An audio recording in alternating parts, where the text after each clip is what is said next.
mas dando continuidade na série do ofício de presbítero. A gente tem uma eleição em vista, vamos começar o ano agitado, né? Então tem uma agora no próximo final de semana para diácono e no dia 2 de fevereiro para diáconos, né? E uma 2 de fevereiro para presbítero, né? Veremos o que Deus vai direcionar a igreja a fazer. Então, antes de começar, vamos fazer uma oração.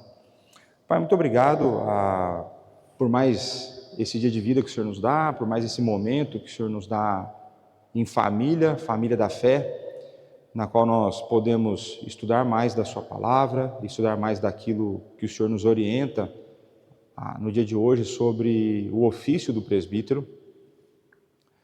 Que o Senhor dê a nós como igreja a consciência de que é o Senhor quem define os parâmetros, é o Senhor quem define a função, é o Senhor quem define o ofício, é o Senhor quem estabelece a maneira como nós devemos escolhê-los, e dá-nos fidelidade a Ti, a Tua palavra, para que possamos votar de forma consciente, que possamos votar debaixo de oração, porque nós dependemos do Senhor e da maneira como o Senhor conduz a sua igreja. Nós dependemos de Ti para que tenhamos oficiais fiéis a Ti e a Tua palavra. Dá-nos um momento proveitoso agora, abra o nosso coração, que o Teu Santo Espírito faça do nosso coração um solo fértil, para que, entendendo melhor esse ofício, nos coloquemos ainda mais em dependência diante de Ti. Que possamos ter a noção do quão profundo é esse ofício e de tamanha importância no cuidado do Teu povo. É no nome do Teu Filho Jesus Cristo, nosso Senhor e Salvador, que nós oramos e agradecemos. Amém. Então pronto, vamos começar. Abri no lugar errado.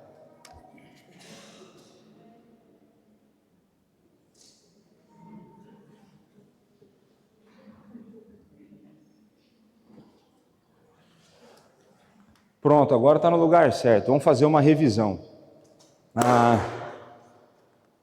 O que vocês lembram da aula da semana passada? O que vocês lembram do começo da explicação do que é o ofício do presbítero?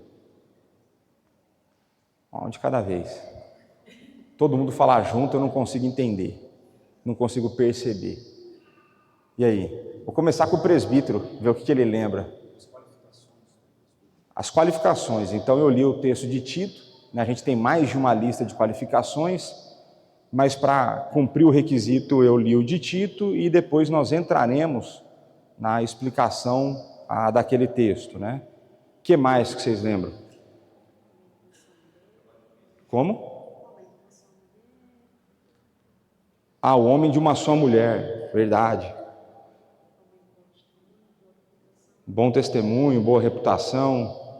Agora, fora a passagem bíblica, o que vocês lembram dos outros desafios que o autor do livro que a gente está usando aqui trouxe?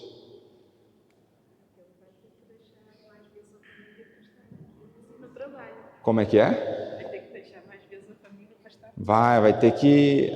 A relação dele com a família, de uma certa forma, vai mudar, porque ele vai precisar estar a serviço de Deus, a cuidar do povo de Deus, e não tem como fazer isso sem investir tempo, né? Isso é verdade. Agora, além da Tereza, que a Tereza aqui está igual aquele aluno lá que está respondendo tudo. Quem mais lembra de alguma coisa? Senão a gente volta para a Tereza.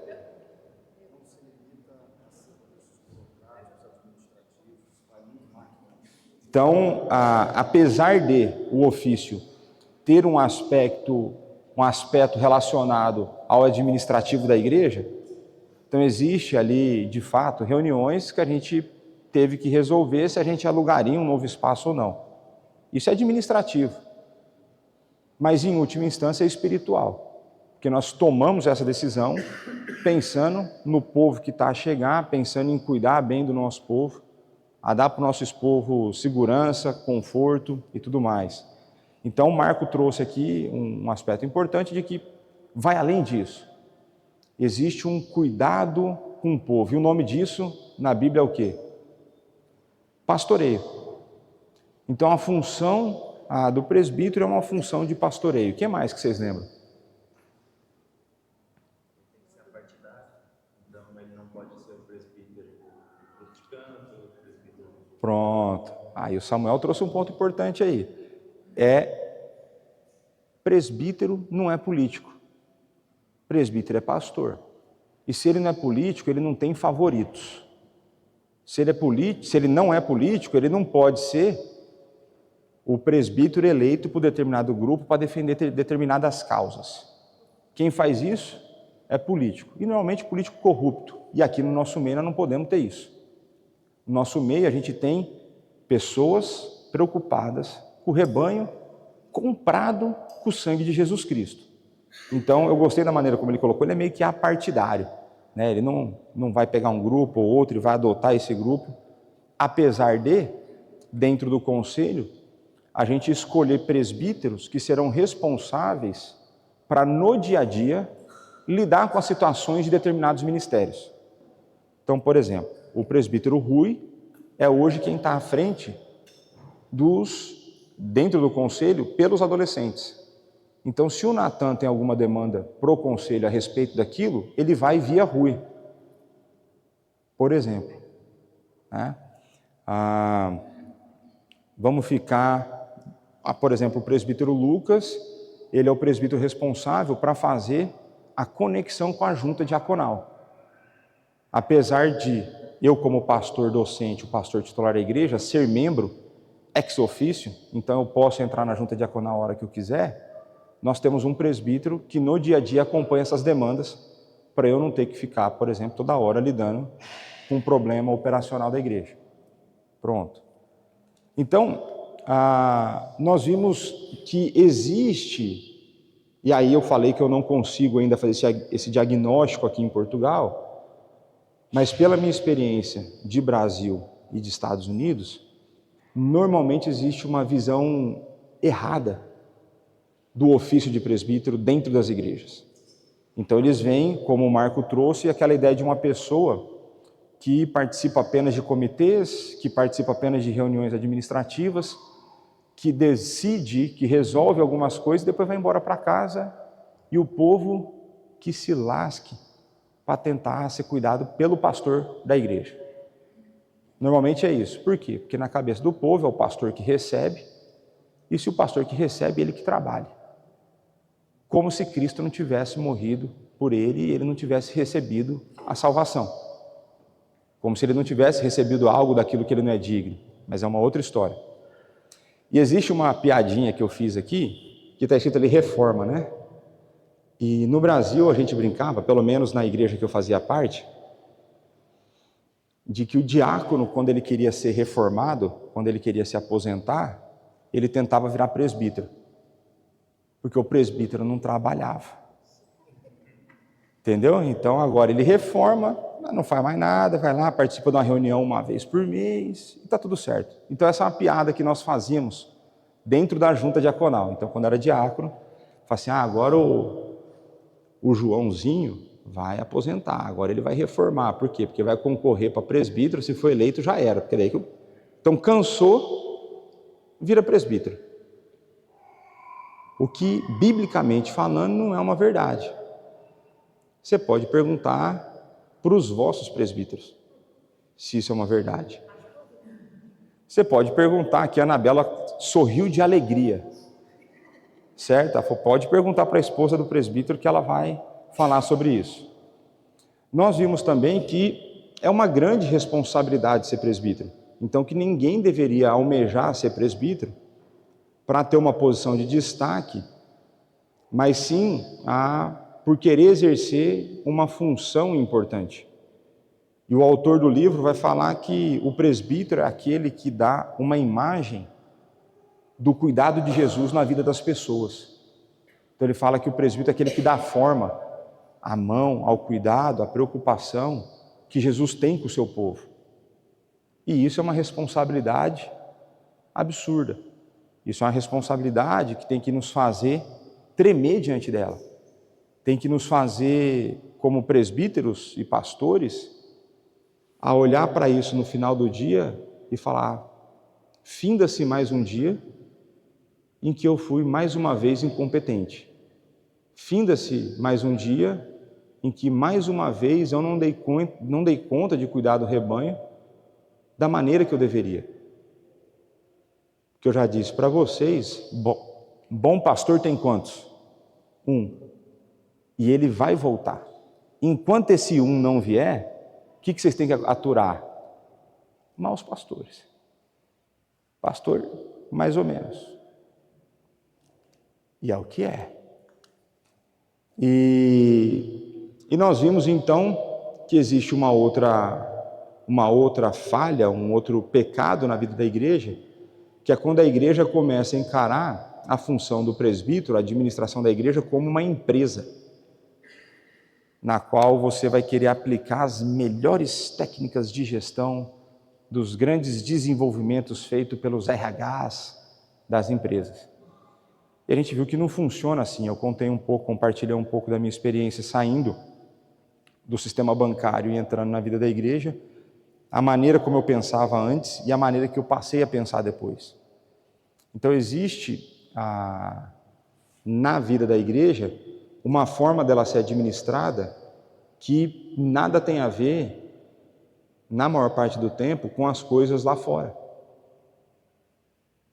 Porque o rebanho, ele foi comprado, já falei isso hoje, ele foi comprado por Cristo. E se foi comprado por Cristo, quem resolve a maneira que deve ser administrado e cuidado? É Ele. Então, que autonomia, a gente tem visto lá na pregação de Gênesis, né, como Adão e Eva resolveram agir de maneira autônoma na sua definição do que era bem e o mal, o que deveria ou não deveria ser feito. Que autonomia temos nós para cuidar da igreja da maneira que nós queremos? Qual autonomia que nós temos? Nenhuma. Nós não temos autonomia. E eu gosto disso. Porque se dá autonomia, dá muita liberdade. E o ser humano afetado pelo pecado, com seu coração cheio de desejos desordenados, desalinhados, coração desbalanceado, nós somos doidos para fazer coisa errada. Então, quanto menos liberdade para nós, nesse sentido, melhor. Liberdade do pecado, ótimo, mas liberdade para fazer o que a gente quer é horrível. Porque nós ainda estamos afetados pelo pecado. Então, nós vimos que o trabalho dos presbíteros nada mais é do que o cuidado pastoral do rebanho de Deus. Então, o presbítero, ele está longe de ser um mero administrador. O presbítero é aquele que se preocupa com cada alma dentro da vida da igreja. Então, dentro do rebanho das pedras vivas, o presbítero tem que amar, ainda que ele não queira. O presbítero tem que se preocupar, ainda que algumas pessoas lhe causem dor de cabeça. O presbítero, ele não tem o direito de não se preocupar com as pessoas. Então, essa semana, na reunião nossa do conselho, nós estávamos a estudar esse livro. E uma das afirmações que o autor faz me deixa muito incomodado. E me deixa incomodado porque recai sobre os meus ombros e os ombros dos meus irmãos que dividem a vida de conselho comigo, que é o bem-estar e a alegria das famílias da igreja estão nas nossas mãos. Então existe uma responsabilidade em nós, que recai sobre nós, de estar a zelar pela vida das famílias da igreja. Isso significa que se nós fizéssemos de maneira adequada o nosso trabalho, nós não seríamos pegos de surpresa com problemas em casamentos. A gente não consegue evitar todos, mas a gente não seria pego de surpresa, porque a gente conheceria de tal forma as pessoas que a gente consegue ver situações que precisam ser tratadas. Agora pensa, você acha que é fácil ir dormir com isso na cabeça todo dia? Recai sobre nós essa responsabilidade. Só que essa responsabilidade dos casamentos, das famílias da igreja, cai sobre nós, a começar na nossa. A começar na nossa casa, a começar na nossa família. Aí aumentou a dificuldade. Então, o trabalho do presbítero é o trabalho de cuidado do rebanho, né? E o cuidado do rebanho, vocês lembram aquela parábola das 100 ovelhas ou não? Aí fala que o pastor foi buscar uma que ficou para trás, né? Quando as pessoas normalmente olham essa parábola, elas falam assim, nossa, que bonitinho, né? Foi lá buscar a ovelha e trouxe de volta. Você sabe como que o pastor trazia a ovelha de volta, não? Mas antes de pôr no ombro, por que ele punha no ombro? Que arrebentava uma perna da ovelha. Dava pancada.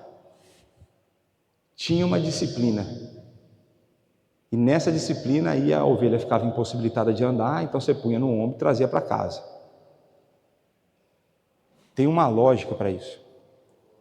Então o que eu quero dizer é que se você vai buscar a ovelha, nem sempre a busca dessa ovelha vai ser uma busca tão amistosa quanto você gostaria.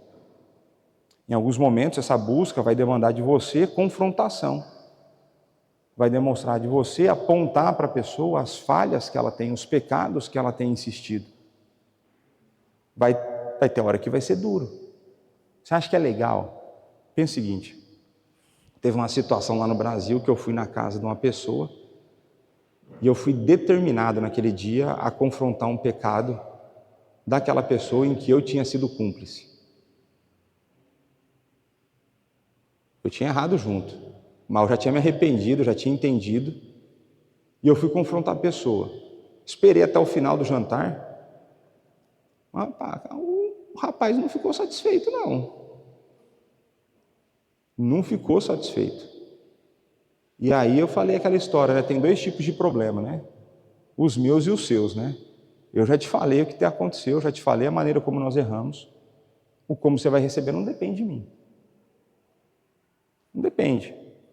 Agora, tem hora que é duro. Tem hora que é triste.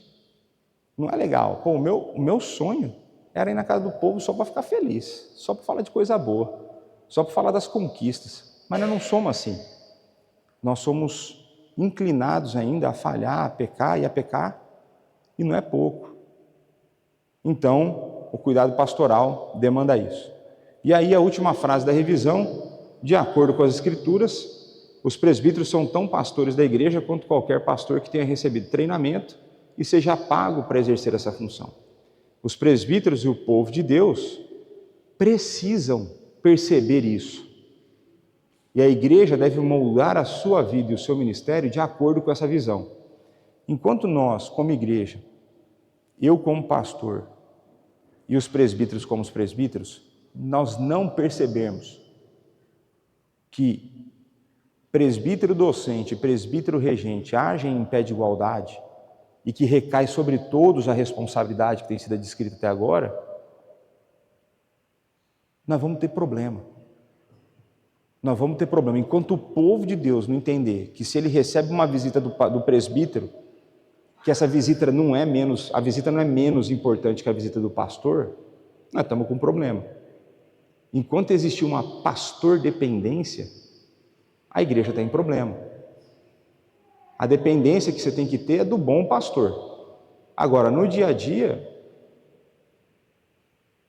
estou cá para auxiliá-los definitivamente. Estou cá para servi-los definitivamente. Vou me matar se preciso for para fazer isso? Definitivamente. Agora, não sou só eu. Hoje eu tenho mais 3 irmãos eleitos para isso. E tem mais uma eleição a caminho, que pode ser que venha um 4º. Então, no Brasil fala, andorinha sozinha não faz verão, que é a questão do processo migratório de andorinhas, né? Então você vê uma andorinha, você não sabe que estação do ano é, mas se você vira um grupo, você sabe que o verão está a chegar, ou já chegou. Então eu sozinho, exército de um homem só não faz nada. Né? Só o Tom Cruise nas telas do cinema, né?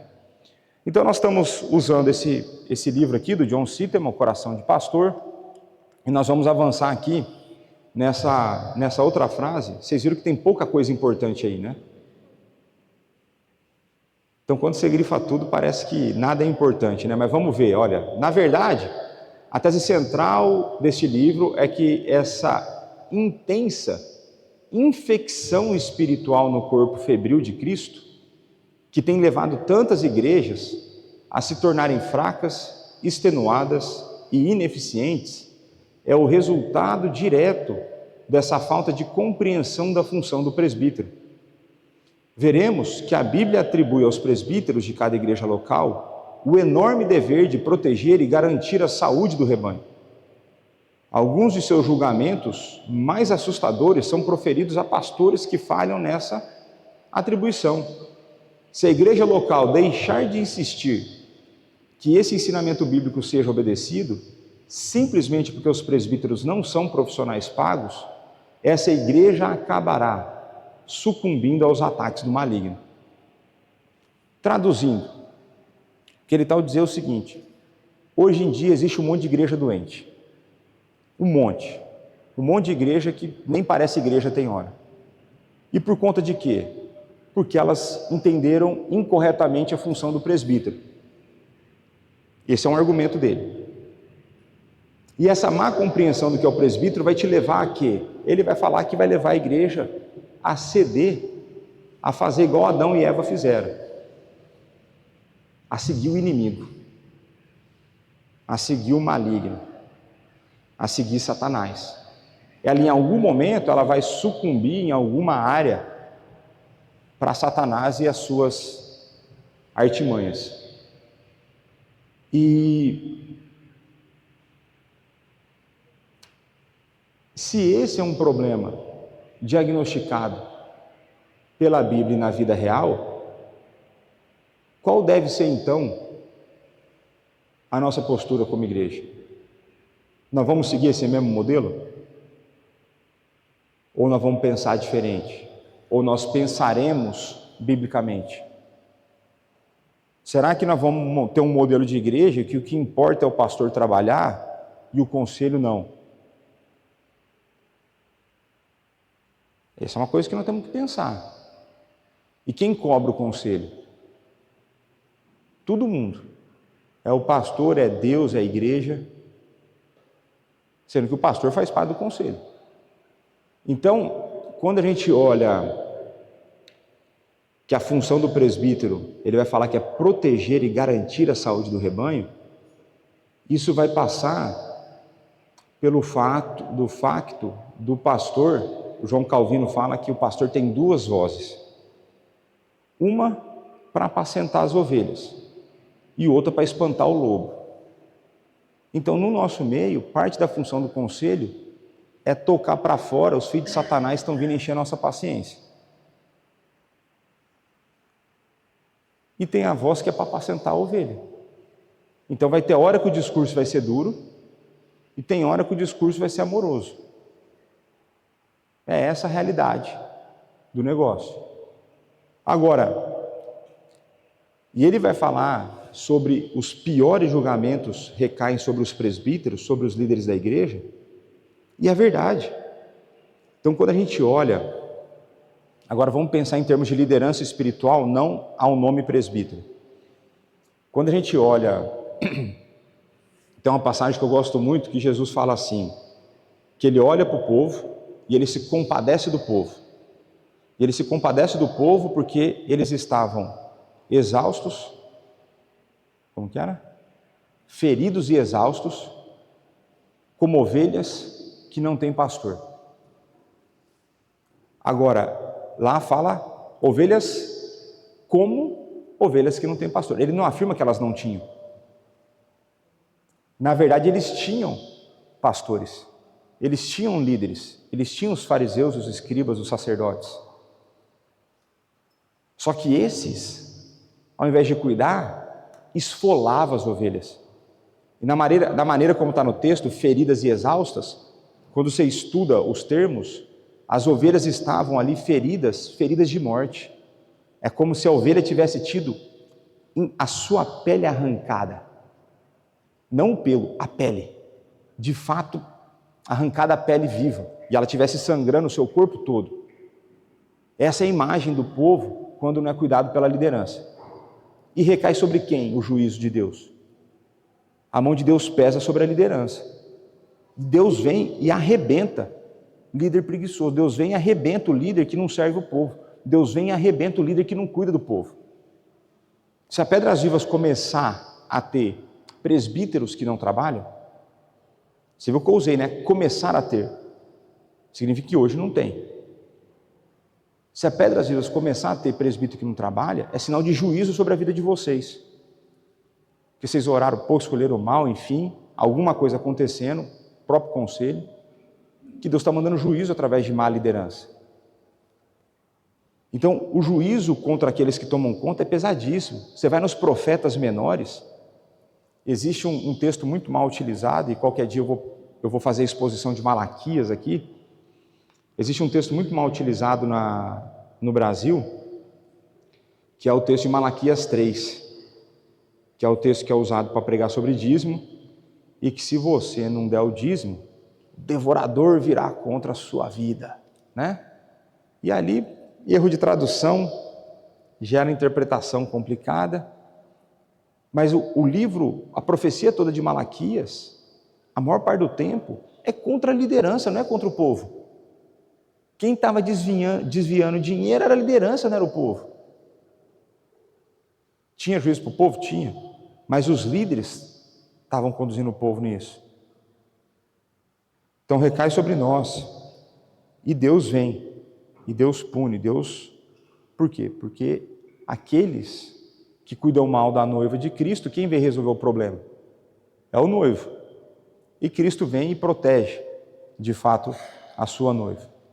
Então, olha só, ele vai continuar. O que leva, então, as igrejas locais de hoje a trocar a função pastoral dos presbíteros pelo trabalho de profissionais religiosos pagos?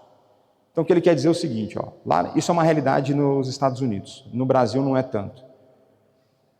Que dentro da vida da igreja, eles começaram a contratar profissionais para diversas áreas. Então, todo mundo dentro da igreja, várias pessoas dentro da igreja acabam sendo remuneradas para fazer o que elas fazem. Não só o pastor. Ou então, eu contratarei vários pastores para que eu, como presbítero, não precise fazer nada, a não ser cobrá-los, a não ser ir na reunião e a não ser ter o status. Ok? Então ele vai falar assim, por que está acontecendo isso? Ele vai dizer que trata-se de um problema com raízes profundas. Analistas culturais da atualidade falam de da transformação radical da nossa sociedade, que deixou de ser rural e agrícola para ser uma sociedade de informação, na qual o envolvimento com o trabalho não é mais prático, mas sim administrativo, em que o estilo de comunicação pessoal cara a cara deu lugar à comunicação por telefone. Aqui já você vê que o livro ele não é tão novo, né? Fax, modem, voicemail, né? Que é a caixa de correspondência, e-mail. Aí eu acrescentei entre colchetes aí o que? WhatsApp. Então ele faz uma análise aqui interessante de que a maneira como o trabalho mudou dentro da sociedade fez com que as relações humanas mudassem. Então trabalhar antigamente, dentro de uma sociedade rural, agrícola, demandava o quê? Como? Ir na terra, demandava mão na massa. Não tinha o tanto de máquina que tem hoje. Não tinha lá, eu fiz parte no meu estágio lá de um projeto de condução autônoma, de trator, para distribuição de agrotóxico, não sei o que tal. Não tinha isso aí na época. Tanto é que Jesus vai falar que aquele que quer segui-lo, quando põe a mão no arado, o que ele faz? Ele não olha mais para trás. Ele meio que se despede da vida que ele tinha, porque ele tem para frente um campo a ser arado e a ser cuidado, a ser plantado, a ser colhido. Não existe tempo para distrações. A vinda dele é iminente. Então é mão no arado. Então ele vai dizer que a partir do momento que você começa a sair do campo em que todo dia, exceto no dia do Senhor, eles tinham que ir para o campo cuidar das suas culturas, das suas plantações, eles vão para um lugar que se ele chegar atrasado, não dá tanto problema. Se ele chegar atrasado, ou se ele for tirar férias, tem alguém que cobre. E que tem hora que o trabalho é só escrever o e-mail e apertar enviar. Falei assim, a relação com o trabalho mudou. Então aquele negócio de pôr a mão na massa para valer, agora virou um negócio mais de administração. Então você vai e tem inúmeras e intermináveis reuniões, ou não? Eu era só na minha empresa que tinha muita reunião. Então você chegava lá, o pessoal brinca, né? Que você fazia 1 hora de reunião para descobrir que ela podia ter sido um e-mail de 5 minutos, em algumas vezes. Mas o trabalho começou a ter essa característica. E aí a comunicação começou a ser mais informal. Então, ao invés de ser cara a cara, te digo as coisas no olho, se eu mandar um e-mail com umas indiretas, funciona. E a gente transporta isso para a nossa vida dentro da igreja. Então, às vezes, dentro do conselho, a gente faz a seguinte pergunta.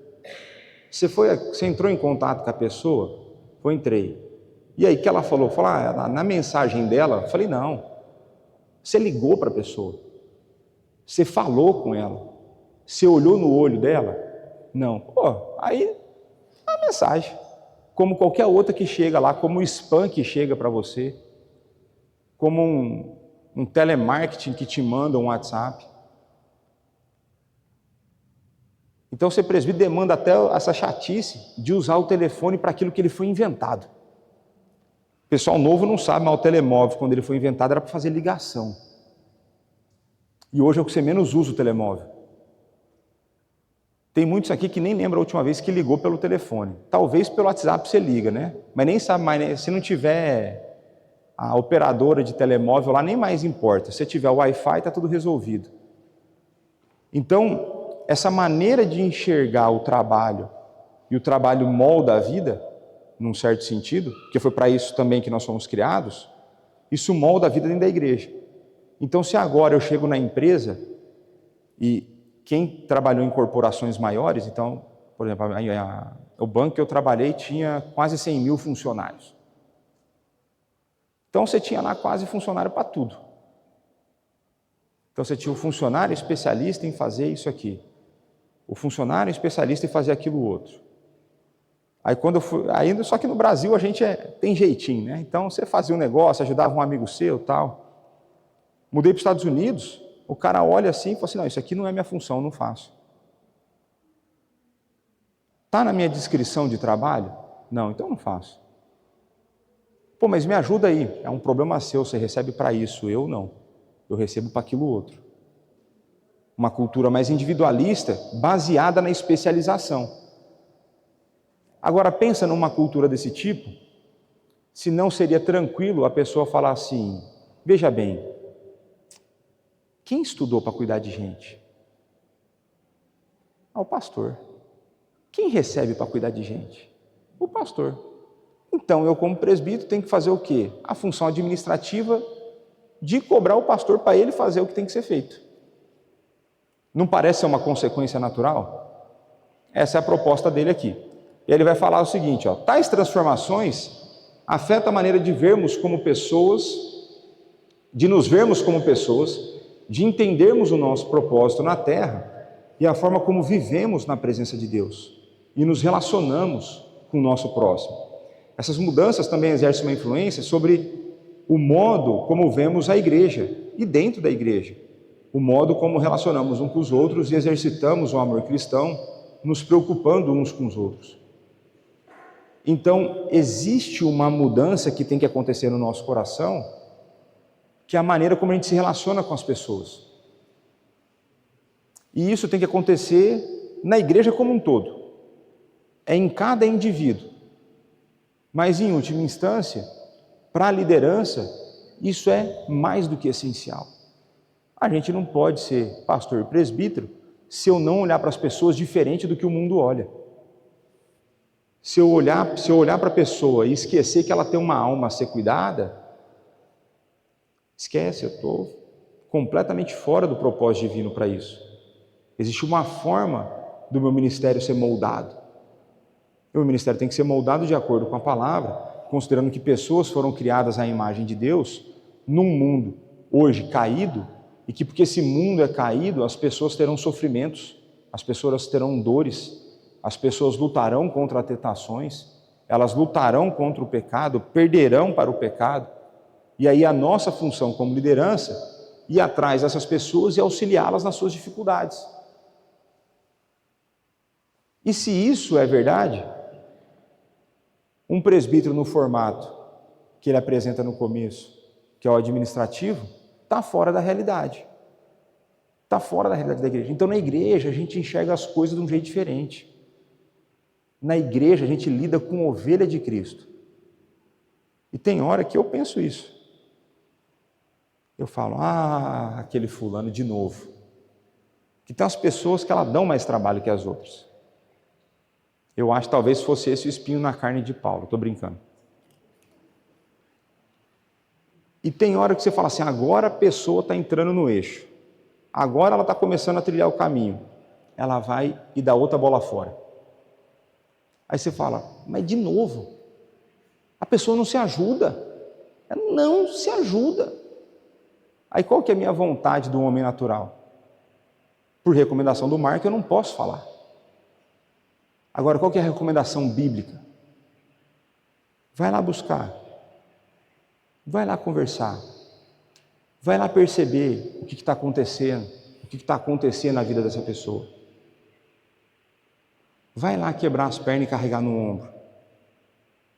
Dá vontade de fazer isso toda hora?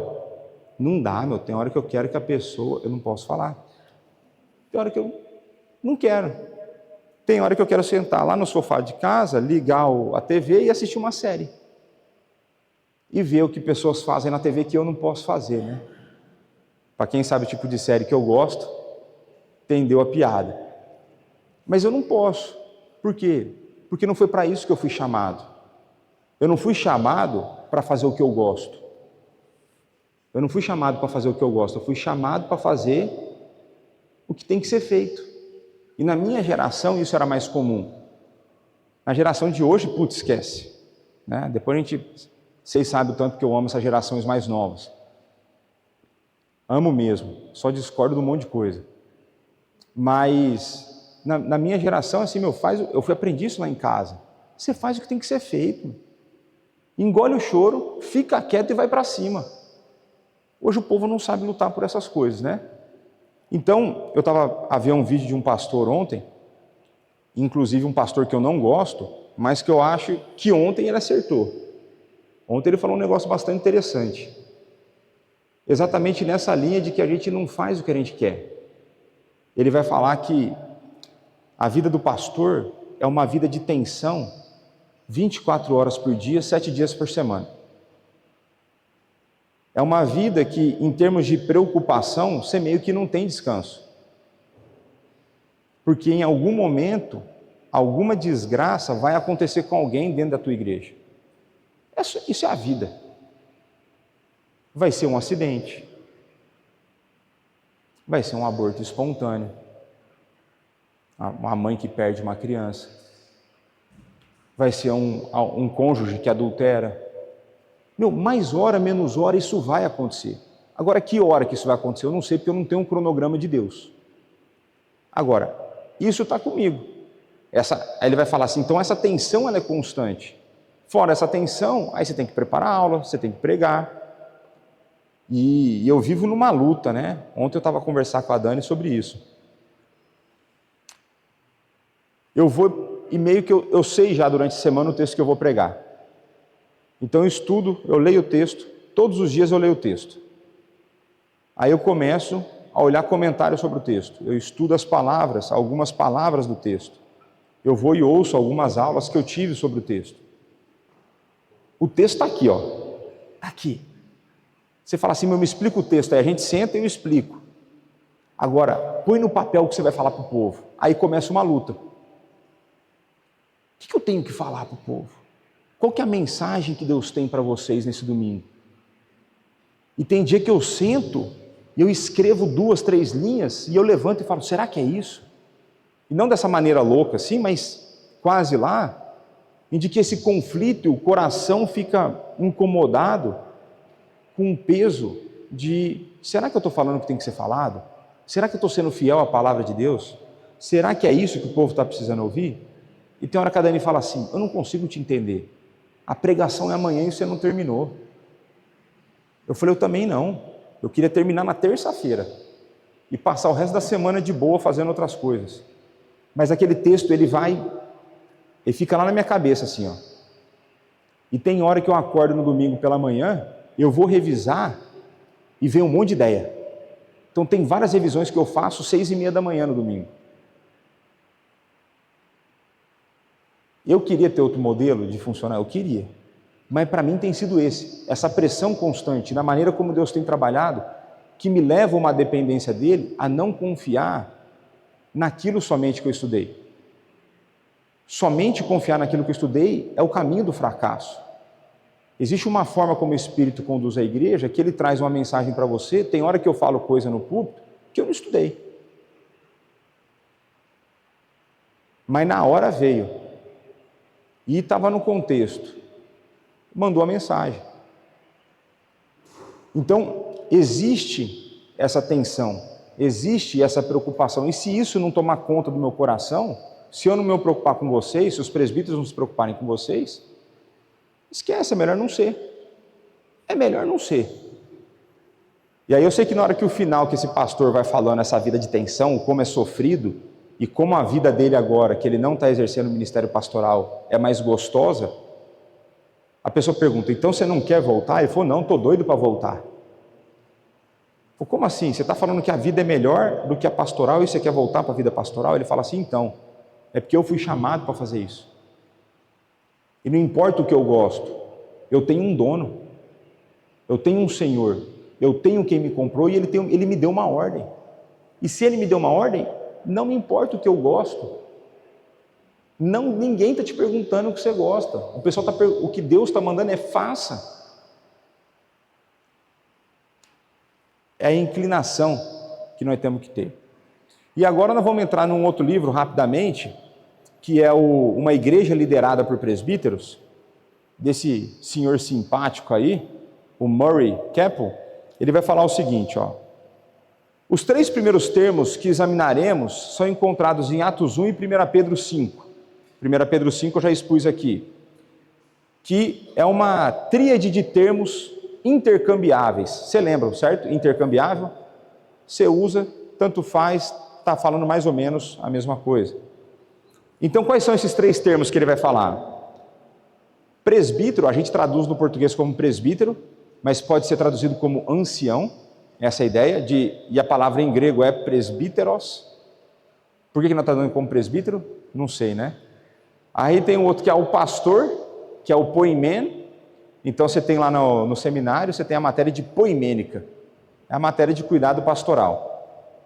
E você tem o outro que é o supervisor, o bispo, que em grego, episcopos, que é da onde vem as igrejas de linhagem episcopal. Mas porque não entenderam o termo, uma outra história. Então, cada um desses termos, eles têm um significado, nuances diferentes.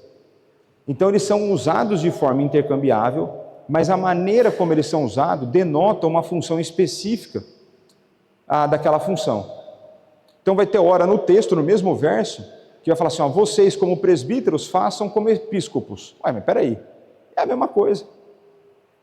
E aí ele vai falar o seguinte, então Paulo, somos informados em Atos 20, 17, convocou os anciãos ou presbíteros da igreja, encarregando-os de pastorear o rebanho, do qual o Espírito Santo os fez supervisores.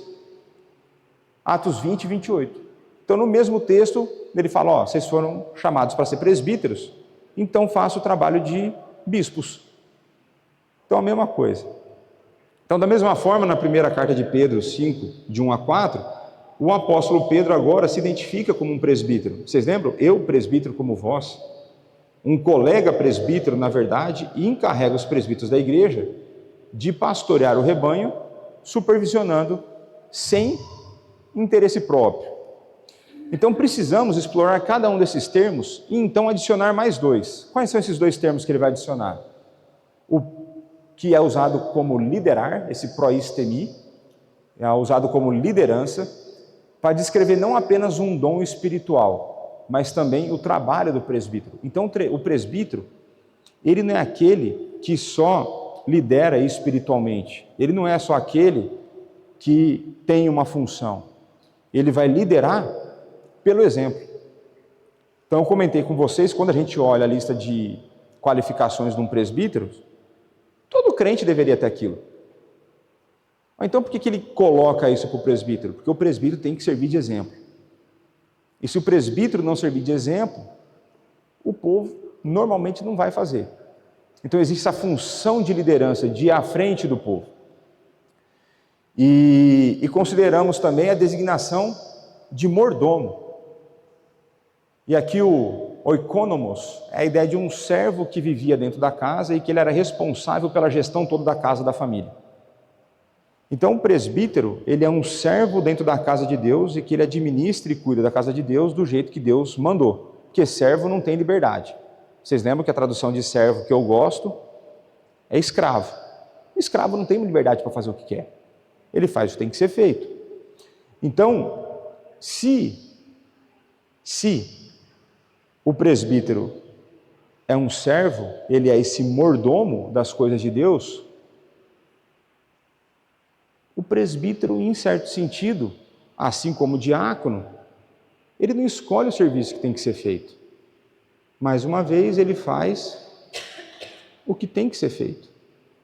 E se Deus deu para nós, até quando a gente não gosta muito, tem que fazer. Vocês sabem que eu não sou das pessoas, eu sei que não parece, que eu não sou das pessoas mais pacientes, eu sei que eu não demonstro isso, né?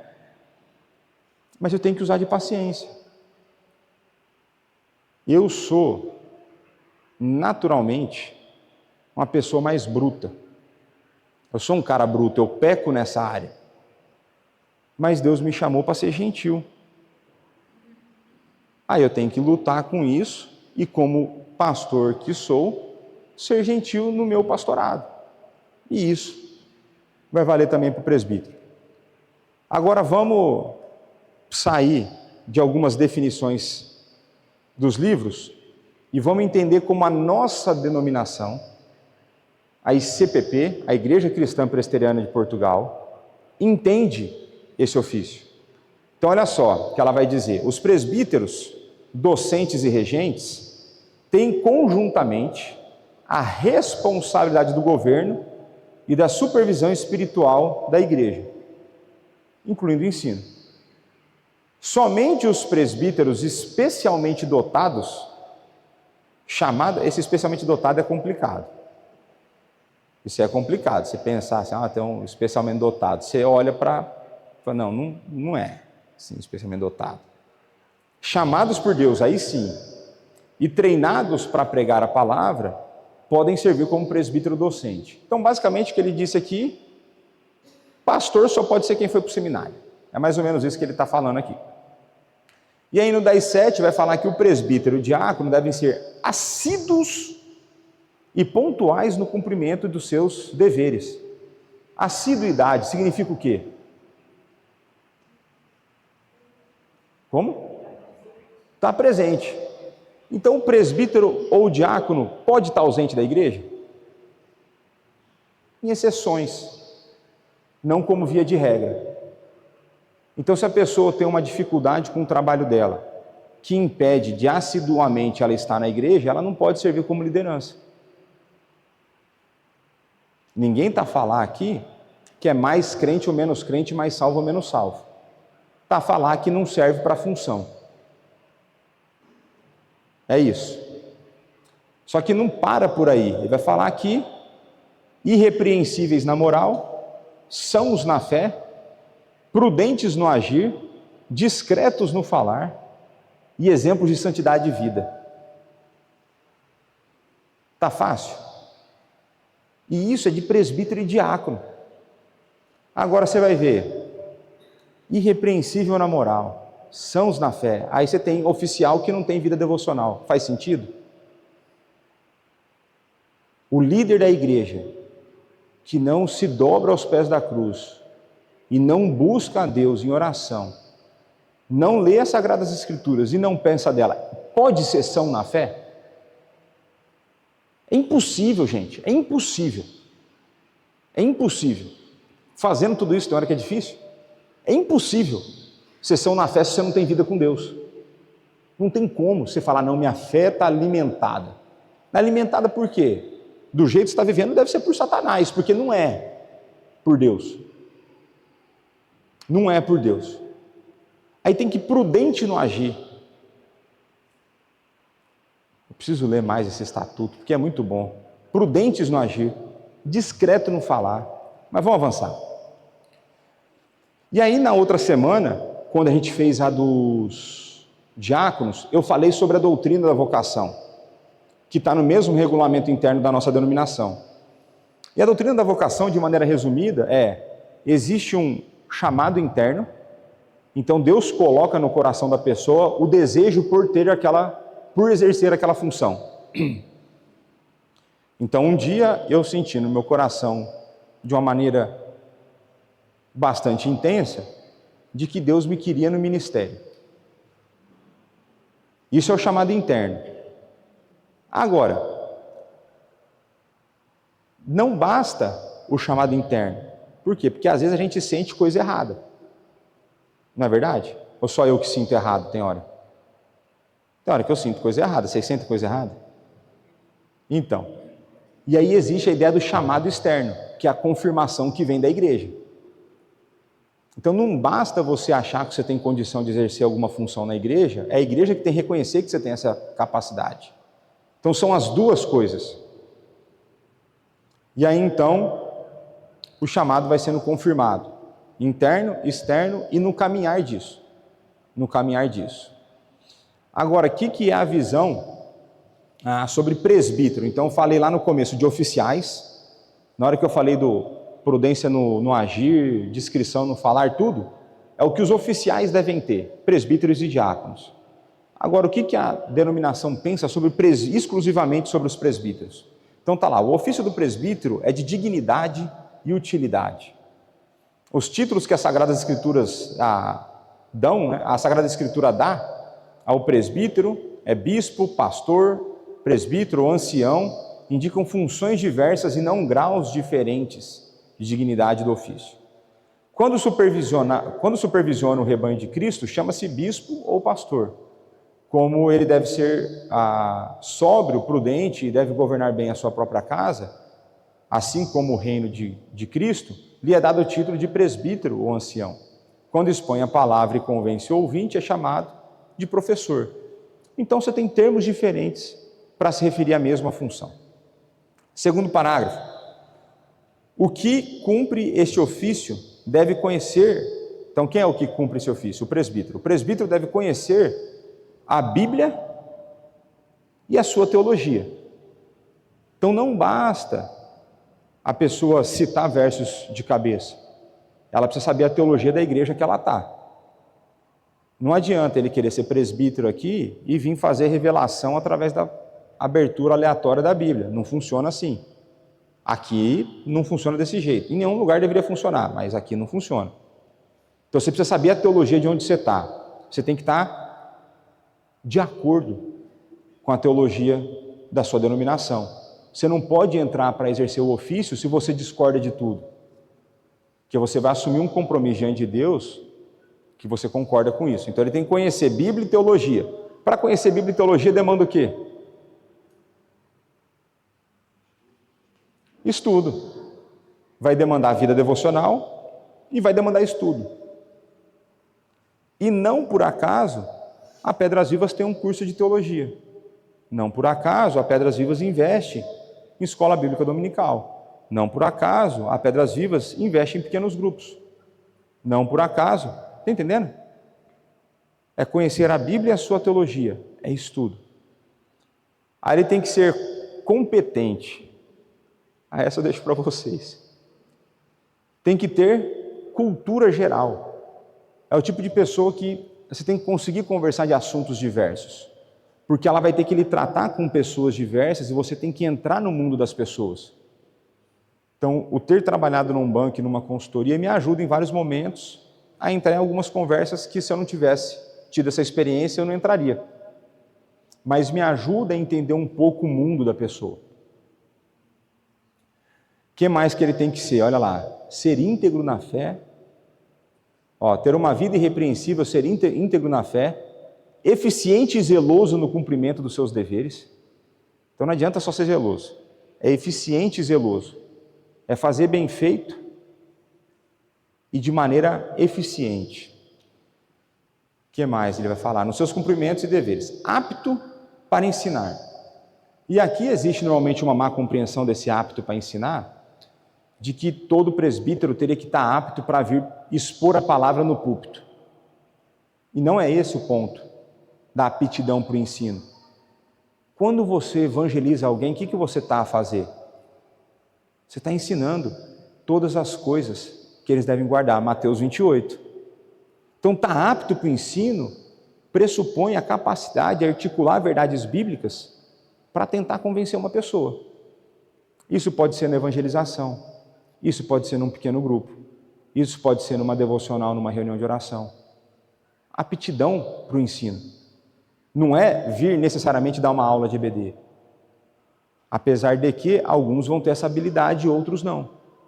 Didática não está com todo mundo. Tem quem não tem. É normal. Mas aptidão para ensinar tem que ter. E ter um bom testemunho onde? Dentro e fora da igreja. Então não adianta você vir na igreja e ser o santinho e lá fora ser o Satanás. E aí eu ando incorrendo muito nas coisas que eu criticava nos pastores. Quer contar as histórias velhas e que todo mundo conta. Mas já que eles contaram, eu vou contar também. Então tem história lá, né? Não se sabe se é verdade. Eu acredito que deve ser mentira, assim, acho que é só para ilustrar o ponto. Do menino que chegou com o travesseiro e o edredom para a igreja. Você sabe dessa, não? Então o menino chegou lá, vamos para a igreja. Aí ele já pegou o travesseiro, pegou a mantinha e tal. Mãe, moleque, onde você está indo? Ele falou, não, mãe, vamos morar na igreja. Porque se o pai foi igual na igreja dentro de casa, então assim, o pai é uma coisa na igreja, eu quero viver com aquele cara que está na igreja. O Satanás que está aqui em casa eu não quero. Então, o ser presbítero pressupõe você não ter duas caras. Você ter uma conduta íntegra e você buscar o máximo possível ter a sua conduta pública igual à sua conduta privada. Se a sua pública tem que ser digna, a sua privada também. Não pode existir dois tipos de pessoa. O que muito político se lascou no nosso tempo é que as redes sociais expuseram a vida pessoal deles. Porque antes você tinha só a vida pública. Agora com as redes sociais a gente consegue ver o privado, a gente consegue ver o backstage, a gente consegue ver o que está por trás das câmeras. Então nisso, e assim tem que ser a nossa vida. A gente tem que ser uma pessoa com um bom testemunho dentro da igreja, porque ser bom testemunho dentro da igreja é fácil, pô. Todo mundo pensa igual você pensa, na média. Na média, as pessoas creem que Jesus Cristo é Senhor e Salvador da vida delas. Na média, as pessoas dizem que acreditam na Bíblia. Isso é tranquilo. Então você está lá, de vez em quando aparece um que não acredita tanto na Bíblia. Você tem que dar uma pancada lá. Mas, na média é isso. Agora, os de fora pensam muito diferente da gente. E não é pouco, é muito diferente da gente. Então é testemunho dentro e fora da igreja. Se você encontrar um vizinho seu, ele pelo menos não falar mal de você, já seria um bom começo. O vizinho não fala assim, aquele vizinho, você que é do rés de chão, traseiros, dianteiros, que fica tendo lá voando umas coisas, dando uns gritos, é você? Aí seria problema. Né? E aí eu vou encerrar isso aqui para a gente terminar. Então vamos lá, O que compete ao presbítero? E a gente retoma nisso na semana que vem. Compete ao presbítero vigiar o rebanho para que não seja contaminado de forma alguma, governar, disciplinar, supervisionar a integridade espiritual da igreja local e universal. Universal não é a universal aquela lá, tá certo? É universal ao redor do mundo. visitar os membros da igreja em suas casas, especialmente os enfermos e os que estão a passar momentos de crise, instruir o ignorante e o duvidoso, velando pelas crianças da igreja, orar sem cessar pelas pessoas da igreja e orar com elas, estudar e conhecer cada vez mais a palavra de Deus, exemplificar pela igreja um zelo pela evangelização dos não convertidos e pelo discipulado, cumprir todos os deveres gerais dos crentes, tendo a chamada divina como exemplo oficial aos fiéis, e distribuir os elementos da Santa Ceia. Semana que vem a gente volta nessa parte e a gente continua a estudar. Então vamos orar. Pai, muito obrigado por esse momento em que nós tivemos aqui o estudo acerca do ofício do presbítero, continua a nos conduzir nessa caminhada e continua a conduzir a sua igreja no processo de eleição. Dá-nos aos presbíteros dessa igreja, a mim, presbítero como eles, a fidelidade a Ti, Pai, fidelidade à Tua palavra, um exercício zeloso desse ofício. Da nossa fraqueza, que o Senhor nos levante, que o Senhor nos fortaleça, que o Senhor trabalhe no nosso coração, dando convicção daquilo que fomos chamados a fazer, dá-nos disposição para fazermos o que tem que ser feito e dá-nos convicção de que para servir o Senhor vale a pena abrir mão de distrações. Continua a conduzir a Tua igreja nos processos de eleições que teremos, tanto de diáconos como de presbítero, e que tudo isso seja feito para a honra e glória do Seu nome, cuidado da Sua igreja, exemplo, derramamento de graça e não de juízo. É no nome de Jesus Cristo, nosso Senhor e Salvador, o bom pastor da nossa alma, que nós oramos e agradecemos. Amém. Então, meus irmãos, pequeno almoço liberado.